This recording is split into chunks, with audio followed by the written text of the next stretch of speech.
Hikaru Kumotsuki can fly away.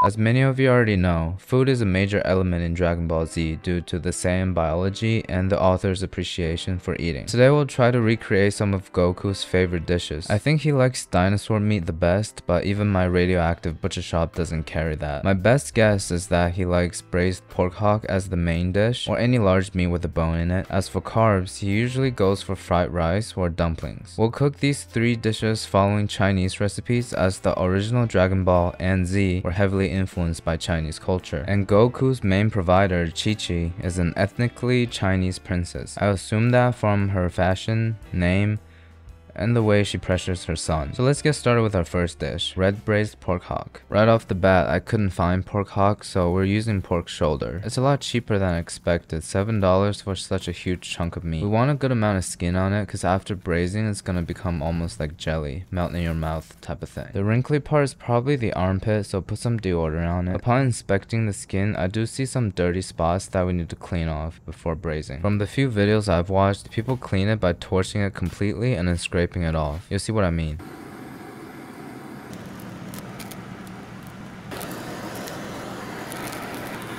So this method not only cleans the deep pores of the skin, but also the contraction from the heat prevents it from disintegrating into the broth. After that, we'll just take a metal ball and scrub the burnt part off. This metal ball is brand new, by the way. I'm not gonna touch food with a used scrub. I'm not insane. I will, however, continue to use this to clean dishes. After scrubbing the skin, it kind of reminds me I gotta do something about these blackheads on my nose. We'll fill a pot with clean water, put in 2 sprigs of scallion, some ginger, and supposedly Chinese cooking wine. I don't have that, so I'm using sake. Finally, some salt to leave it to simmer for 5 minutes. This step is mostly for getting rid of the impurities so the broth tastes cleaner, and aromatize the meat with the vegetables. Once it's simmered for 5 minutes, we'll set it aside and give it a rinse under warm water. Now to prepare the braising liquid, we'll peel some ginger. I peel it by cutting it, don't judge me. Separate your whites and color it on the scallion. And for the spices, I just used the pre-mixed spice for Vietnamese pho. I don't know what's the correct spice mix for this dish. I don't really care either. But it has star anise, this tree thing, and these little stuff. And finally, the sauce we're using is just 2 teaspoons of soy sauce and dark soy sauce and 1 teaspoon of oyster sauce. Along with that, I also grabbed some spicy bean paste and normal bean paste.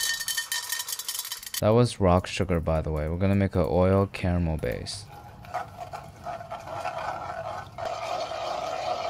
Once it's bubbling like that, we have to pour in boiling water. Also, make sure you turn on your exhaust fan.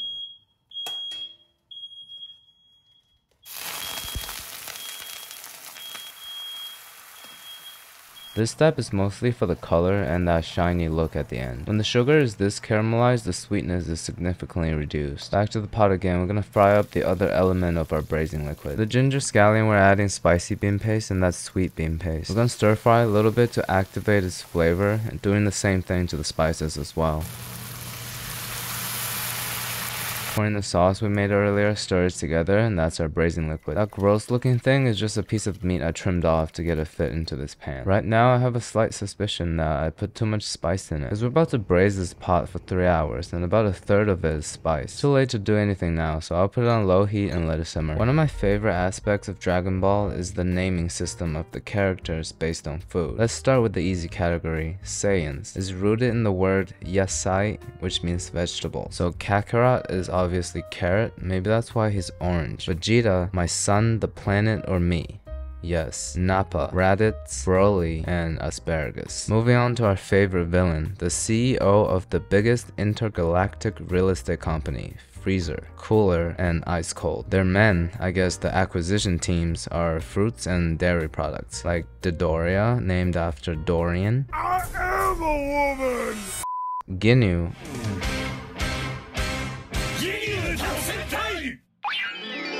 is the word for milk, and Chase is raclette. Bada is the fastest man in the universe. Girdle is yogurt, and Likum is just kurim switched up. Earthlings are all Chinese food. We have chaozu, tianxinghan, yamcha is dim sum. Gohan means rice. Krillin is kuriri, and kuri is chestnut.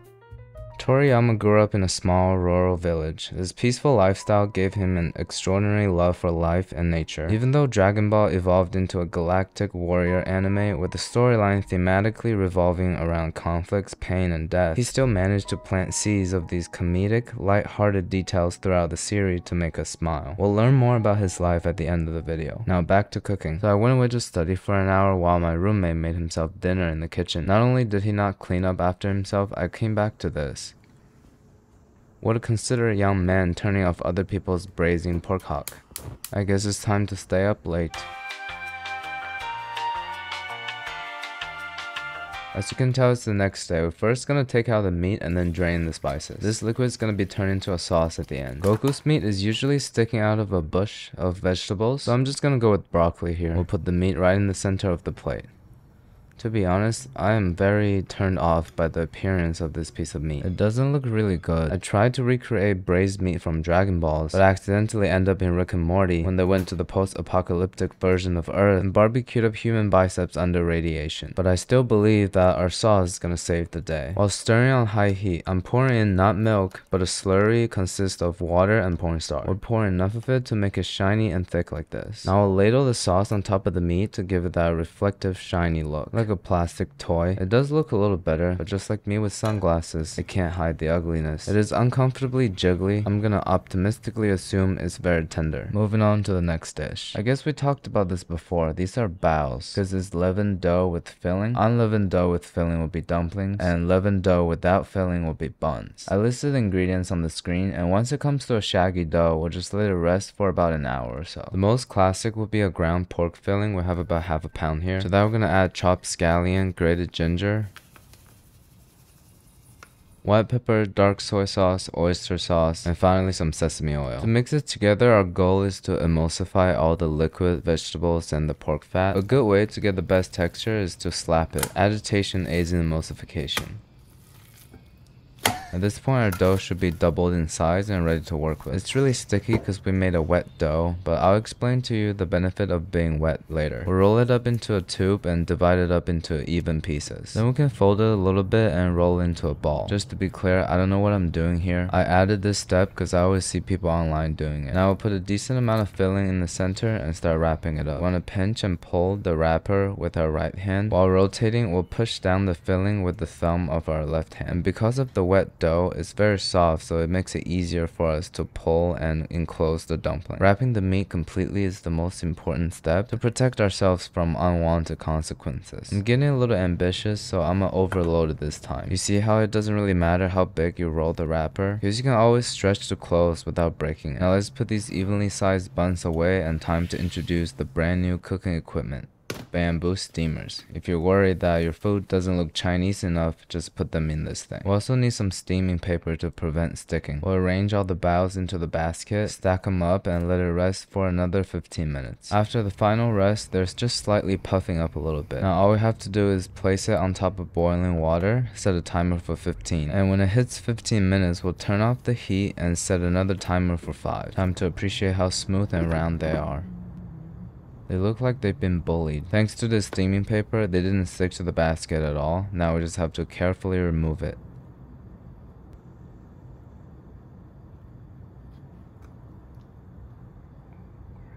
That one has a leak on the top, so I technically didn't break it.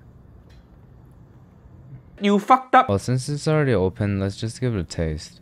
The dough is a little bit hard, but the filling is very flavorful. So off camera, I redid every single step and gave it a second try, and this is how it turned out. I totally didn't go to Chinatown and buy these from the store or anything. Do you guys trust me? Let me know in the comments.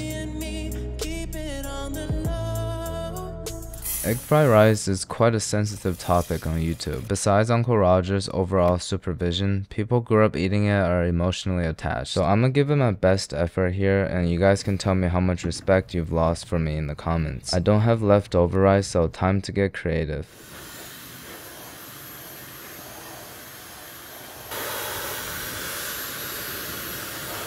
And before you judge me for owning a Dyson hairdryer, I just want to say sometimes you buy things for someone and she dumps you before you get a chance to give it to her. But at least I got consistently good hairstyle now. And you know how the saying goes, if you can't handle me at my worst, you don't deserve my egg fried rice. Yeah!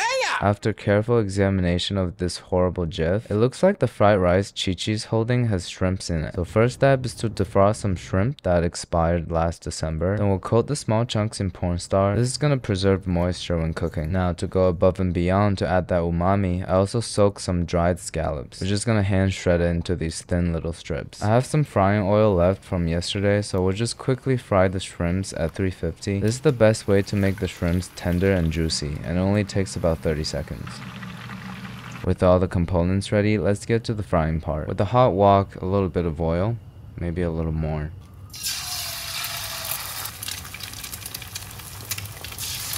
Once the edges are getting crispy, we'll stir it up. It doesn't have to be perfectly mixed before because I feel like the inconsistency makes it interesting. This fake hex clad that we got from Chinatown is actually working really well. Now a little more oil, the white part of scallions.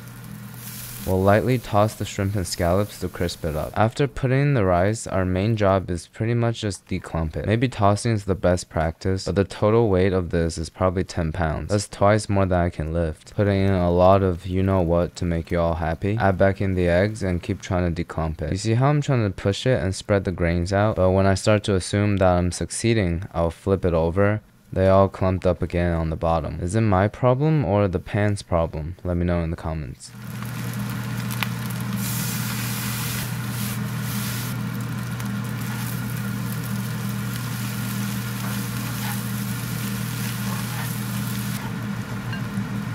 After topping off with the green part of scallion, we'll press it into a bowl so we can flip it out.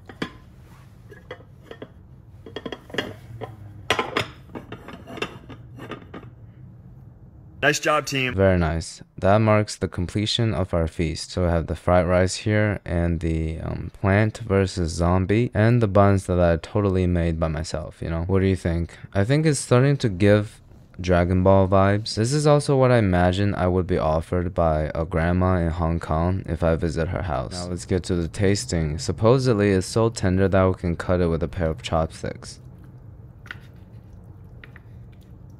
Affirmative. So let's give it a taste and rate it 1 through 10. It is as tender and juicy as the recipe video claimed to be, but I definitely put too much and too many different types of spices in the broth. It's starting to have that medicinal taste. One thing that surprised me is how good the skin is. I was very put off by the idea of braised pig skin. I thought it would be very slimy and jelly-like, but it kind of just melts in your mouth. And it soaks up more flavor than the meat part. It might look a little weird and jiggly, but I'm pleasantly surprised. And let's pair it with some shrimp fried rice. And come on guys, I don't want to see this comment. So overall, I'll give these 3 dishes an 8.3, 0.7, and a 7. They're all decent. But making these food isn't the reason why I made this video today. I want to talk about the author, Toriyama. He told many famous stories, but his life is just as interesting and inspiring. He grew up in a small Japanese village, studied design in high school. His first job didn't go so well. He was always late to work and barely got paid. Very soon, he had to go back home to chill with his mom. Then he heard that a big magazine company is hosting a manga competition with the winning prize of 500,000 yen. To get that prize money, he drew the first story of his life. Unfortunately though, he procrastinated and missed the deadline. Very relatable. So he submitted it to a smaller company with a much smaller prize. This smaller magazine company had a minimal influence at the time, so Toriyama didn't have high expectations at all. But little did he know, the company is named Shonen Jump. Yep, it's the biggest manga magazine in the world now, producing all the popular animes. The producer of Shonen Jump at the time saw the potential in him and guided him in drawing his first successful series, Arale. The work was so stressful, so he ended the story quickly and went on a break. He promised the producers another manga series, but he had no idea what to draw. During this break, he said that he didn't do anything besides watching Jackie Chan's movies on repeat, some of them more than 50 times. Feeling very inspired, he went on an extended vacation to China and studied the culture closely, finalizing on a story based on Chinese literature, Journey to the West, where Son Goku comes from, and Jackie Chan's fighting moves. He named it Dragon Balls. As we know, the rest is history.